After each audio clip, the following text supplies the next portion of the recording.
ఏం చూసి మోడీకి ఓటేయాలి, 10 ఏళ్లుగా రాష్ట్రానికి చేసింది ఏమీ లేదు.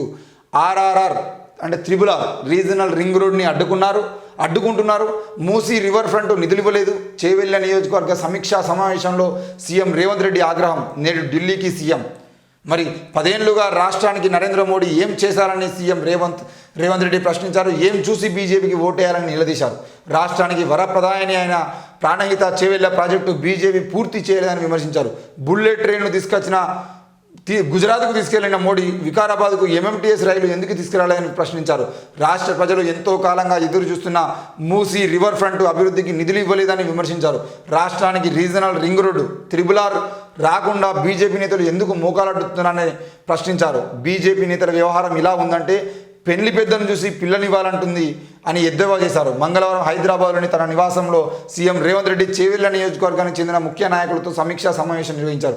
ఇక్కడ చూడండి, పెళ్లి పెద్దను చూసి పిల్లనివ్వాలంటున్నారట. పెళ్లి పెద్దను చూసి పిల్లనివ్వాలంటే ఈరోజు ఏదైనా పెళ్లి సంబంధం మాట్లాడని పోయినప్పుడు 10 మంది పెద్ద మనుషులు వస్తారు. ఆ పెద్ద మనుషుల్లో ఎవరైతే గట్టిగా మాట్లాడే పెద్ద మనుషులు ఉంటారో ఆ పెద్ద మనిషి మంచిగా ఉన్నాడు, మనం పిల్లనిద్దామని చెప్పేసి అనుకుంటారు.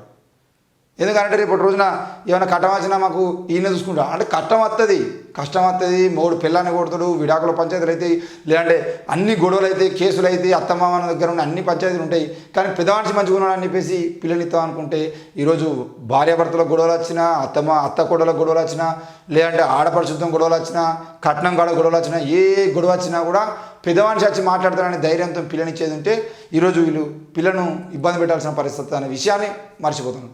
ఇదే జరుగుతుంది నరేంద్ర మోడీ విషయంలో కూడా. రేవంత్ రెడ్డి అందుకే అంటున్నాడు, ఈరోజు నరేంద్ర మోడీ అనే పెద్ద మనిషిని చూసి మనం ఇక్కడ ఉన్నటువంటి దొంగల్ని గెలిపించేది ఉంటే వీళ్ళు ఏం చేస్తారు? అరవింద్ కేజ్రీవాల్, మన ధర్మపురి అరవింద్ ఇక్కడ ఏం చేసిండు, బండి సంజయ్ ఏం చేసిండు, కిషన్ రెడ్డి ఏం చేసిండు, వీళ్ళందరూ ఆదిలాబాద్ జిల్లాకు సంబంధించినటువంటి విషయంలో ఆ ఎంపీ ఏం చేసిండు, వీళ్ళందరూ ఏం చేసిండు అంటే ఏం లేదు.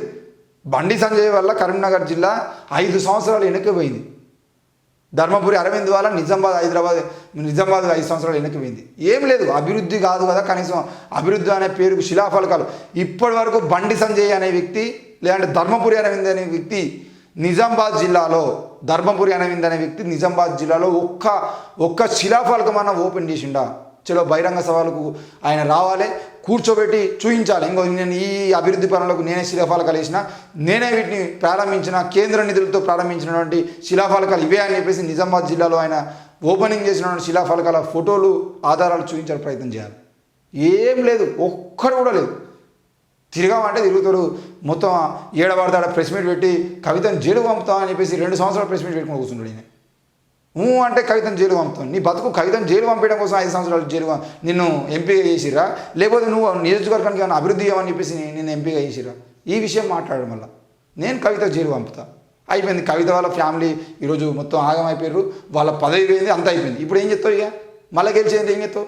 రేవంత్ రెడ్డిని జైలు పంపుతా, ఇంతే. ఇక ఆయన 5 సంవత్సరాల పాటు ఆయన బతుకంతా రేవంత్ రెడ్డిని జైలు పంపుతా అని చెప్పేసి ఆడ కూర్చొని 6 నెలలకు ఒకసారి 3 నెలలకు ఒకసారి బయటకు వచ్చి నేను రేవంత్ రెడ్డిని జైలు పంపుతా అని చెప్పేసి కొంచెం స్లోగా నిచ్చిపోతాడు.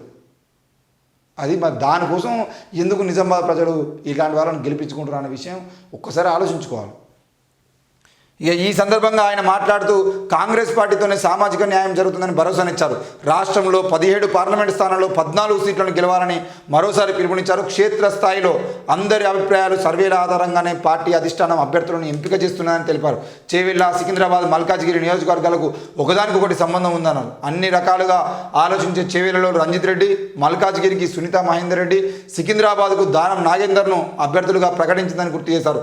పార్లమెంట్ ఎన్నికల్లో గెలుపు రాష్ట్ర ప్రభుత్వ 100 రోజుల పరిపాలనకు రిఫరెండం అని తెలిపారు.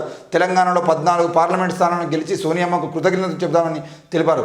ఇక పోతే ఈ 14 సీట్లు గెలుద్దామనే ఆలోచన ఏంది? 17 సీట్లలో 17 సీట్లు గెలుద్దామని ముఖ్యమంత్రి రేవంత్ రెడ్డికే నమ్మకం లేకపోతే అంటే ఇంకా మిగతా 3 సీట్లు ఓడిపోతామని నమ్మకం ఉందా? అందులో ఒకటి హైదరాబాదు అసదుద్దీన్ ఓవైసీకి వెళ్తాడు, లేదంటే ఇంకో 2 బీజేపీకి వెళ్తాడని చెప్పేసి, లేదంటే ఈయననే బీజేపీకి ఇంకో 2 సీట్లు గెలిపించాలని ప్రయత్నం చేస్తాడు.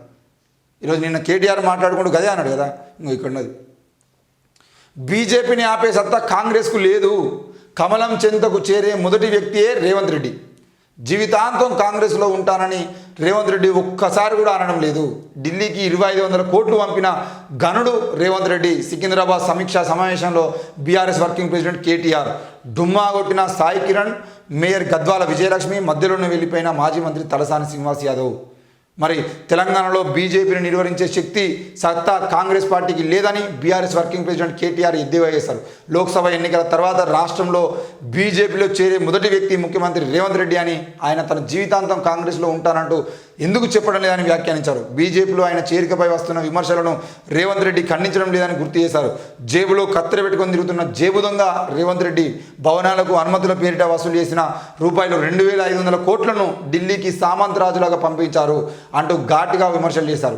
త్వరలో జరగబోయే లోక్సభ ఎన్నికల్లో కాంగ్రెస్కు 40 సీట్లు కూడా రాబోవంటూ కేటీఆర్ ఈ సందర్భంగా విమర్శించారు. బీఆర్ఎస్ సికింద్రాబాద్ పార్లమెంట్ సన్నాహక సమావేశంలో ఆయన మాట్లాడుతూ తెలంగాణ అంటే ఈ పార్టీ అభ్యర్థి ఎమ్మెల్యే పద్మారావు గౌడ్, మాజీ మంత్రి తలసాని శ్రీనివాస్ యాదవ్, బీఆర్ఎస్ జిల్లా అధ్యక్షుడు ఎమ్మెల్యే మాగంటి గోపినాథ్తో పాటు లోక్సభ నాయకులందరితో మాట్లాడడం జరిగింది.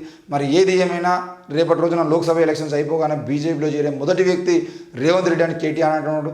మరి రేవంత్ రెడ్డి ఏరుతాడా లేదంటే కేటీఆర్ ఏరుతాడా, కవిత ఏరుతుందా, ఎవరు ఏరుతారా అనే విషయం ప్రజలు ఆలోచించుకుంటారు. కానీ ఇక్కడ విషయం ఏంటి అని అంటే రేవంత్ రెడ్డి కూడా ఈరోజు రేవంత్ రెడ్డి అయినా కేటీఆర్ అయినా ఎందుకు బీజేపీకి సంబంధించిన విషయంలో 1-2 సీట్లు వాళ్ళు గెలుస్తారని నమ్మకంతో ఉన్నారు. ఇక కేటీఆర్ అయితే 24 గంటలు రేవంత్ రెడ్డి తిట్టడం తప్ప మరి ఏ విధంగా గెలవాలి, ఏం చేద్దాము అనే విషయంలో మాట్లాడలేదు. నరేంద్ర మోడీని ఎందుకు తిడతాడు? 10 ఏళ్ల పాలన. అసలు ఇప్పుడు లోక్సభ ఎలక్షన్లు అంటే కేంద్రాన్ని తిట్టాలి. కేంద్రంలో ఏ పార్టీ అధికారం ఉంటుంది, ఈ 10 ఏళ్ళలో వాళ్ళు ఏం చేశారు, ఎట్లా చేశారు, ఏంది అని చెప్పేసి బీజేపీ పార్టీని తిడుతూ బీజేపీ పార్టీ చేస్తున్న అరాచకాలని, బీజేపీ పార్టీ చేస్తున్నటువంటి ప్రజా వ్యతిరేక విధానాలు ఏవైతున్నాయో వాటి గురించి మాట్లాడి ఈరోజు నరేంద్ర మోడీని గద్దెదించే ప్రయత్నం చేయాలి. కానీ నువ్వు రాష్ట్రంలో అసెంబ్లీ ఎలక్షన్లు అయిపోయాక రేవంత్ రెడ్డిని తిడితే ఏం లాభం? అంటే ఈరోజు బీజేపీ పార్టీకి ఎవడమ్ముడు వేరు ఏంది అనే విషయం అర్థం చేసుకోవాలి.